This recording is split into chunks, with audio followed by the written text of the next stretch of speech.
Should you move to North Texas? Real cost of living revealed. Are you thinking about making the move to North Texas in 2025? I'm sure you've seen the perfect highlight reels of the barbecues, the fun family events, the baseball games, all the in-between. Doesn't it sound great? Is it really that great? We'll find out. So yeah, there's that one thing that no one ever really talks about. What does it actually cost to live here? Do you fall in love with the lifestyle, the city, all of the beautiful homes, new construction, great planned neighborhoods? But then does it really fit your budget? In this video, we're breaking down the real cost of living in North Texas, the real breakdown of insurance, taxes, property taxes, all the in-betweens, and if you can really afford to live in North Texas. Before we get started, I'm Holly Haven. And I'm Andy Haven. We are the Haven Home Team. We are your North Texas real estate resource. Stick with us to the end of this video because we have an extra tip. And really our goal is to make sure that you feel completely ready to make that decision after you know all the hidden costs. Let's start off with housing costs. In Dallas-Fort Worth, our average home cost is going to be around $400,000 to $500,000, especially as you get into city center and as you get further out. There's actually kind of a middle circle ring where you can be in the 400s. Other than that, you're going to be really close to Dallas and in the millions, or really far out from Dallas and be in the millions. That's pretty much right. So you can definitely find a home that you are perfectly happy with in that mid 400 range and still not have terrible commute times. Yeah, absolutely. But on average, we're going to be in the $500,000 to $700,000 price point across all of the Metroplex. Absolutely. And the further you go into these new master planned communities like Frisco, Prosper, Salina, the more you're going to get into that 700 plus price point. And a lot of that is just due to land values going up. It's expensive for the developer. We do also, work with renters occasionally, especially if you're moving here, not sure where you're going to land and you've got to get here for work. And we can say that like a 1-bedroom apartment is about $1,200 to $1,500, pretty steady across all of the Metroplex. Yeah, absolutely. And I mean, anything under $1,200, there are going to be things that you're not going to love about that apartment. Yeah. Most likely, they may not have in-unit laundry. They probably don't have access to a yard or any type of grass for a pet. So just things to take into consideration. If we're looking at a rental home in the North Texas area, you're looking right around $2,300 to $2,500 on average is what we're seeing for an entire home with a yard and 4 bedrooms, 2 bathrooms. While you'll generally get more space for your money somewhere like Dallas compared to North Carolina or California or somewhere that's, absolutely beautiful and stunning, you're likely to get a better commute time. You're likely to be closer to work in general than some of these other states. Yeah, and then just making the decision based on commute times, schools, amenities, what you actually need out of that home is going to make a pretty big impact on the price tag. And really, it can be one neighborhood to the next. It doesn't have to increase or decrease your commute time to get that perfect home in the area that you're really looking for. It just means we're going to have to look at that search a little bit differently. Yeah. All right, the next one is going to be property taxes. Dun, dun, dun. I know. This is the worst part, right? We always hate paying extra property taxes. And something that a lot of people don't realize because they move to Texas and they hear no state income tax. Yeah, they're like, oh, great, a tax break. It is, and it is a tax break, but then we have property taxes. Yeah. So in the state of Texas, if it is your homestead, which is your primary residence, and you can only have one of those, then we take $100,000 off of the top of the appraised value, and then you're taxed on the remaining value of the home. There is some voting that's going to be done this in November, and we're hoping to have that assessment, that cap raised to 140. So we have 140,000 taken off the top of the value of the home so that then we are only taxed on the remaining assessed value. So that is going to be a very helpful. It just doesn't seem like a lot, but it does knock extra dollars off the top. It's especially great for disabled veterans, seniors. We can cap those numbers and then they don't continue to increase as they age. So all of those things should be taken into account because I'm going to say property taxes can range anywhere from 1.8%. The highest I've seen anywhere in the DFW Metroplex was 3.1%. So that is a very big range of property taxes. The next point is utilities and monthly bills. This is something that can play a huge role in the cost of your home because this is something that's not a part of your monthly payment. Whenever you close on your home, they're like, this is your estimated payment. Well, guess what? That doesn't include water, trash, electricity, gas, all the things that go into that. So with electricity specifically in the state of Texas, it is deregulated. That does not mean that you always have the choice. It means that some areas have a choice to choose their electricity provider. Generally in Prosper and Salina, there are some areas that only use CoServe or only use GCEC. And that's something that you would want to, we can look into for you, obviously, before you purchase the home, if that's a huge concern for you. But generally across the state of Texas, you do have a choice of your provider. Yeah, for electricity. Now, when it comes to water, sewer, trash, you're pretty much dependent on your city or whatever vendors they have contracted with. But the cost of water is not the same from one city to the next. And some of those utility bills can be a little bit harder to nail down, right? Somebody with a pool or somebody with a family of 8 versus a family of 3 is going to have very different numbers on water, electricity. All of your usage is going to be different, but it will impact you. Salina, City of Salina Water, which is what I meant to say, is pretty well known of being expensive. Very expensive water. But you can live in parts of Salina that might be water. You can have well water in certain areas, but we can also have Mustang Sud, which is a separate utility district, and the water prices are completely different. But just take into consideration that you may want an estimate if you are concerned with how much those utilities are going to cost. You can generally call the utility provider and ask generalized based on the size of the home, or the seller sometimes will provide those numbers for you. Next up is homeowners insurance. Texas is one of the highest price states for homeowners insurance. And it is really due to wind and hail storm damage. This is something that we get quite a bit of. So you can estimate that your homeowner's insurance could be anywhere from $3,000 to $4,000, depending on the size and value of the home, can go way up from there. And those deductibles might be more than you're anticipating. We are starting to see a lot of 2% deductibles, which, let's say you have a $500,000 home, you have to replace the roof due to hail damage, you are going to be out of pocket $10,000. And that is to get an entirely new roof, which may cost anywhere from $25,000 to $40,000. It can even be more than that, again, depending on the size of the home, right? How big the roof is.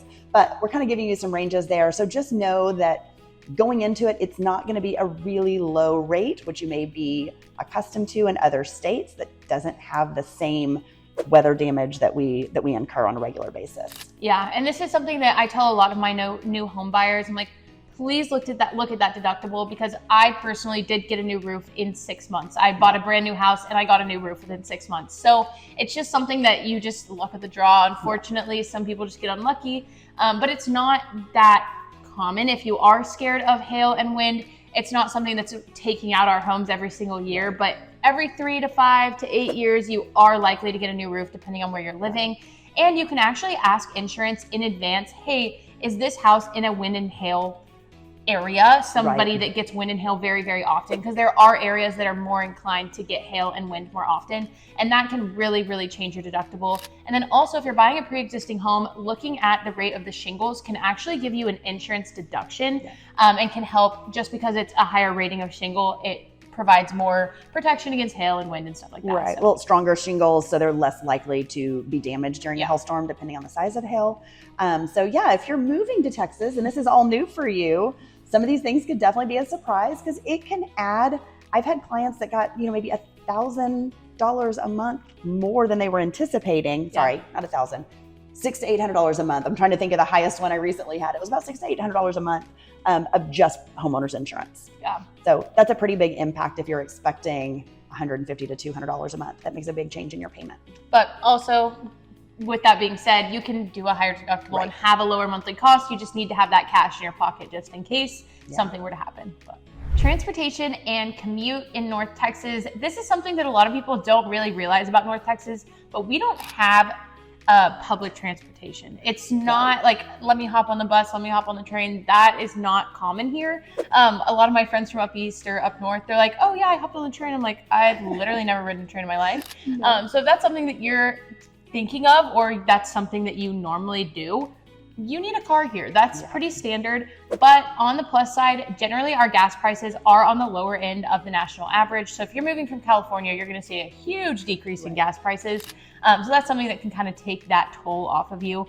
But speaking of tolls, I was about to say. So speaking of tolls, we do have a tollway.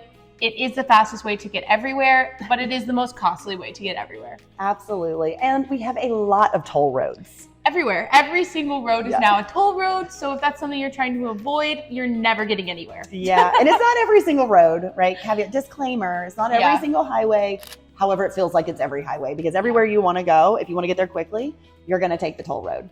So you're going to want a toll tag because it is cheaper. Oh, definitely. And if it's something that you receive a bill and you think it's way too high, definitely call the toll tag administration because it's probably cheaper if you just tell them you have a toll tag. But the toll tag is very nice to have. Tollway is very convenient, but just know that it is an increased price. But we don't have public transit, so it is something you kind of have to deal with. Yeah, and we're supposed to mention things like the DART, Silver Line, that's supposed to open. And while these things may open, we want to reiterate that unless you live in Dallas, and this is a downtown commute. Or Plano to Dallas, right. If you're living in these major cities and it's more of a commuter type train, yes, they exist. Yes, people do use them. It is not super common. It's not something we talk about or really deal with on a day-to-day basis for most people who live in the suburbs anywhere around DFW. So yes, the DART does exist. Yes, we've told you it exists, and we're telling you, you will probably never utilize it. No, the most amount of public transit I've ever used is an Uber, and that's not public transit. So just take that into consideration. If you don't have a car and you're moving to Frisco or Prosper, you should get a car. For sure. The next one is everyday expenses that you're just naturally going to incur by living. Some of these are Wi-Fi, which Wi-Fi is just kind of dependent on what you need. If you work from home, you're probably going to need the $100 plan. If you don't work from home and you only have one TV and one phone, maybe you get the $60 plan. So that's something that you can kind of choose based off of your needs. Yeah, sales tax, right? It's going to be anywhere. You see about 8.25 all across the Metroplex. So anytime you dine out, clothes, shopping, all of those things, we're going to have 8.25% sales tax. Yeah, and then speaking of going out and eating and drinking, there's lots of options here, and it's very tempting to go out to eat very often. But those things are very expensive in this area. There are some really cool culinary experiences and take the family out for this cool experience and all these things. These things do cost money, and yes, the prices have gotten more expensive and more steep. So just take into consideration there's lots of fast food options if you need a cheap dinner. Right. And when you go out to dinner and you have a server bring the meal to your table, go get your drink refills, right? You're in an actual sit-down restaurant. I just want to talk about tipping. This is an everyday expense. Yes. And so we're going to get on a soapbox for just 1 second about tipping your servers. Please do that. 15, 20, 25% if they're really, really good. Yeah. This is something that they only make $2.13 an hour here in the state of Texas. Yeah. This is not like Washington or California where they make $24 an hour. Right. Their living is made off of serving. So if they did a good job, go ahead and tip those servers. Yep. That is an everyday expense. When you go out to eat, plan to tip. Renting versus buying. In 2025, which one is cheaper? Goodness, it really depends on what you're looking for, what your budget is, what your needs are. So the one thing I always say is anytime you are paying a rent, you are just paying someone else's mortgage.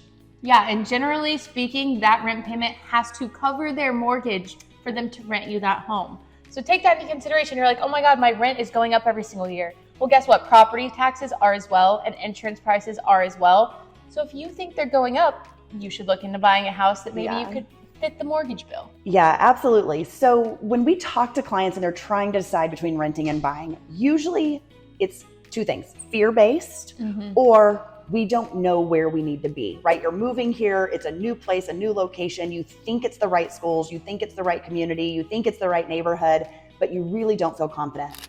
Renting for 12 months is absolutely the way to go. Do you agree with that? Absolutely, yeah. I would never want a client to buy a home somewhere that they've never visited before. That just doesn't make the most sense. Especially if they're just not confident, right? Yeah. It's one thing to come in and be like, I'm good. It's another to be like, we're not sure. We will almost always guide our clients to renting for a year while they decide. While you're living there, you're going to know if this is the right school district, the right neighborhood, the right commute times, and a lot can change in a year. Yeah. So I think that is the number one. The second is the fear-based, and it's, not having that down payment or not knowing if you can afford the monthly mortgage plus all of those extra expenses. Yeah. And that's really where we come in. We have some really great resources. We have some lenders we can refer that just take excellent care of our clients and can really walk through that entire process of, we have clients, if you're VA, you may have as little as 0 down. Yeah. We have FHA, which is 3 to 3.5% down. And then we have clients who, put a ton of cash. Maybe they sold a house somewhere else and they're going to put 20 to 30% down. We have clients who pay cash. So all of these things are definitely an option. And we are here to really guide you on what is best for your needs and what the client says they're looking for. Yeah, absolutely. And then I also work with renters. There's a lot of times that renters need to get into a specific school district. There might have been a marital change or something that they have to stay in a school district. So that's something we can also work with and help you out with if that's something you're looking for. Yeah, and helping to estimate all of those extra little pieces, we can help get estimates on all of those utility bills, the homeowners insurance, the taxes. The number won't be perfect, but I can say that we are usually within about $100 a month. By the time we work with our lender, we get all the estimates and we say, hey, here's exactly what this could look like if you bought a $500,000 house. We're usually pretty close, and it gives our clients a really good idea of what is the best option for them based on their current situation and what they think their future is going to look like. Our bonus tip of the day is to choose your realtor carefully and use a realtor that gives you the full snapshot of what you're looking for. And that's what we do. We were just going through that in our last point, but we wanted to reiterate that it's very important to look at the entire snapshot of the home, all of the total costs that are completely incurred throughout the entire process so that you can be prepared through the home buying process. And guys, we appreciate you staying to the end of this video. We appreciate you watching every week. We hope that you will like, comment, subscribe, drop us your questions. We would love to hear from you and we would love to be a resource for you. Yeah, we will see you in our video next Friday. Bye guys. Bye guys.